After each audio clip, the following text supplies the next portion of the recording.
Hey everybody, it's Bubs. Welcome to Ayla's 5-month baby update. I realized I made a 5-month update for Isaac and that was the only baby video I ever did. I just thought it'd be fun to do one for Ayla so I can sort of compare. This is my daughter Ayla and she is actually 5 months old today. It doesn't even feel that long ago since I did my last pregnancy update video and now here she is! Also at the end of the video I will be sharing my postpartum update. At first when she was born I remember thinking, oh my goodness, she looks just like her brother, and that was exactly what you guys thought as well. But now that she's gotten older, actually, especially if I compare her now to how Isaac looked at 5 months, they actually look really, really different. Obviously looking at the size and her head shape, it's very similar, but the actual features are really different. Yeah. Weight-wise, I don't think it's going to surprise you guys to know that she's in the 99th percentile. And she is actually 23 pounds. She's a very hefty one. Last time we checked regarding her height, she was in the 75th percentile. And same for her head. She has a really, really big head, just like her brother. If there's one word to describe Ayla, it's just content. She just doesn't cry very often, which we're very fortunate of. And it could be because she's our second baby, so we've done it all before, we're more calm, so of course it bounces off her. I still get comments asking what's in my milk, and honestly, I really feel like it's genetics. I am exclusively breastfeeding this little one. You know, unlike Isaac, where it was sort of like a love-hate relationship at the beginning, this time round I enjoyed it straight from the beginning, and I think it's because of Isaac. I wasn't just sitting there holding a baby, you know, I've always been used to dashing around, moving, but this time with Ayla, I've just really been enjoying it. One of my biggest regrets of Isaac was just trying to juggle everything. But this time with Ayla, I just wanted to enjoy my baby. It's just been wonderful, and it's so incredible how my mindset is this time round being a mommy again. She just seemed to be really good at feeding from the very beginning, and I think with Isaac, I used to take like an hour to feed him as a newborn, but her, it was always really quick, and even now it only takes 5 minutes. I feed her every 2.5 to 3 hours. Next month we will be starting her on solids, and I'm so excited because she seems to be so curious when we eat, and she's definitely taking interest. At 5 months, she doesn't have any teeth yet, so I actually thought she would get teeth really early like her brother. All babies are different, but just because at 3.5 months she really started to show signs of teething.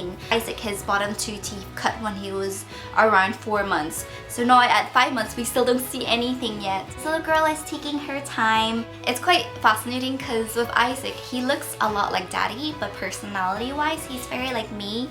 Whereas for Ayla, physically she looks more like me, but it seems like she's quite chilled like her daddy. Is Ayla bigger or Isaac? I really don't know. People keep telling me Isaac was bigger. It seems like Isaac had more folds in her arms. However, it looks like Ayla's legs are chunkier. What does Ayla love? She loves her mommy. One thing for sure, I think she's definitely a mommy's girl. She loves eating her fingers. She loves digging her fingernails into people. When I'm feeding her, she loves to soothe herself by just stroking my clothes. She babbles a lot, always experimenting with her voice and going ah! She loves bath time. She loves tummy time. She loves when I give her little facials. Her favorite song is Eye of the Tiger from The Survivor. Ding, ding, ding. It's her favorite song. Sleeping wise, she's actually pretty good to us as well. Around 6-7 weeks she started sleeping 7 hours at a go. I think it's just really fortunate she's a good sleeper. But this girl, she can easily go down for 11-12 hours. Apparently in France, a lot of the babies sleep through the night around 2 months. I don't know if this is true, but the technique is called le pause. And basically, when the baby cries and when a baby whimpers, the parents just stand by and just watch for a few minutes before immediately attending them. Because in newborns, their sleep cycles are kind of all over the place, so it kind of gives them a chance to self-soothe. I did this method without even knowing. I never let her cry to a point she's hysterical, only just just really when she whimpers. And one thing I stopped doing is nursing her to sleep. From a very young age and with no tears, she pretty much learned to sleep by herself. Totally different scenario from Isaac, and it's just made so much difference. I remember being a first-time mom, I just wanted to stay home all the time. But you know, now that we have Ayla, I just don't want to make the same mistakes again. So you know, from very early, I just took her everywhere with me, and she's about 5 months. She's flown to Hong Kong, she's flown to New York. We just want to go everywhere with her. She's a very playful and affectionate kid these days. She's not really interested in feeding. She gets distracted pretty easily. Even though she's got a cold, she doesn't know she has a cold. She's still pretty chirpy. Everybody says my son Isaac has my eyes. So people say she has my eyes too, but her eyes are totally different to Isaac's eyes. So it's really hard to say. And I can definitely see more Tim's nose than my nose, but it's still different. Isaac and Tim, they have like triangular nostrils. Hers seem rather round like mine. Definitely don't know where her chin comes from. Funny because she's got these big puffy cheeks, but she's got a little sharp chin, so I don't know. I have a really small chin, so I don't know who her chin belongs to. When I posted her newborn photo, a lot of you guys mentioned that she had brow goals. And again, I don't know who her eyebrows belong to. Forehead wise, definitely her daddy's. Her feet are so broad and chunky. So I think she's got my granny's feet because the big toe is especially big. She has a dimple on her right side, but it's not like the dimples that I have. Hers is kind of like a pinprick dimple, so it's not like a dash, but it's kind of like a deep hole, which is so cute. So that is her 5-month baby update.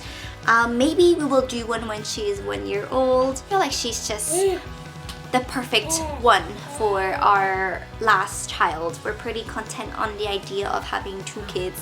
My time to update on myself. As you guys know, for Ayla, I had a feedback, which means a vaginal birth after cesarean. You guys have seen my birth story already. But in general, the birth was great. I had a fantastic birth. Nurses said I was like the happiest woman going in labor they've ever seen. However, it was recovery that I struggled in, which is ironic because I actually went in thinking a vaginal birth means an easier recovery. Looking back, it seems like the recovery with Isaac was easier just from my experience. For me, I felt like my recovery from Ayla was much harder, and it's so weird because I was always worried about the front door, but it was actually the back door that caused me grief. Front door was like, hey, you know, come on in. Well, not really come on in. I had the most painful hemorrhoids ever. I mean, for Ayla, I actually had a episiotomy. I think it was a 2-centimeter incision, and as you guys know, I was most terrified of that. That was fine. I just remember having such a hard time walking, and my best friend had to buy me those donut pillows. I was looking at birth plan the other day, and I was just reading through it again, just laughing because I was saying stuff like I want slow, controlled pushing. Nope, did not happen. I don't want to be giving birth on my back. Yeah, that happened, but just basically everything in my birth plan, a lot of the stuff didn't happen, but either way, it's okay. It's always a good idea to know what you want, but definitely have an open mind. One thing that's different this time around is Ayla is only 5 months, but I've got my period back. With Isaac, I didn't get it till 10 months postpartum. It could be because she started sleep for longer periods a lot earlier. What's different about this time around also is I feel like with Isaac, all the breastfeeding just completely sucked everything out of me, but with Ayla, I feel like my body was clinging on to the reserves. I gained a lot of weight when I was pregnant with Ayla. I think I was up to like 67 kilograms. I've lost over 20 kilograms since. Before that, I was around 50 for quite a long time, and I felt like my body was just grabbing on for reserve. It doesn't feel like my hair has started to fall out yet. Even for Isaac, I didn't really notice my hair falling out. However, I did notice when I started to grow back because I had hair from my hairline sticking out like an armpit. I don't quite have that yet, but I know it will come. Ready for this? I had pretty bad muscle separation. My belly is very, very saggy. I wish it will look like how it was then. Yeah. Is it going to look like how it was by wishing? No. Am I going to mope over it? No. I'm proud that I lost the weight, and I think when people look at the mirrors, they just see the surface, and that's why we're always most critical. I had that pivotal moment when I looked at the mirror and I just refused to let my body define me. Like, I'm more than just the skin and these bones. There's so much more to me. I've got so many dimensions, and my appearance is just one of it, so I just refuse to let all of that define me. Ayo! It's really not about how you look, it's how you feel about yourself. When I was younger, I really chased that perfection, and now that I'm older and wiser, I know that no matter how hard you try, nobody is perfect. I'm sure you've met people out there, I guess on paper, not the most attractive, but they're beautiful through the force of their kindness. Lady Gaga, you know, she's not the conventional beautiful type. She can easily be the most interesting woman in the room. Just because she's creative, she's unique, and she's talented. Instead of me hiding it and just worrying about it, I'd rather just face it and just tell people, like, it is how it is. If I'm so down because my belly is super saggy, then what am I gonna do if something really serious happens to me? You don't need to give yourself a reason to love yourself. You just love yourself. Be your #1 fan. Be your own best friend. Every day when I look at my children's beautiful faces, I know it's so worth it, and I'm so proud of what my body has done. Alright guys, that is our 5-month update. Thank you so much for chilling with me, and I shall talk to you soon. Bye!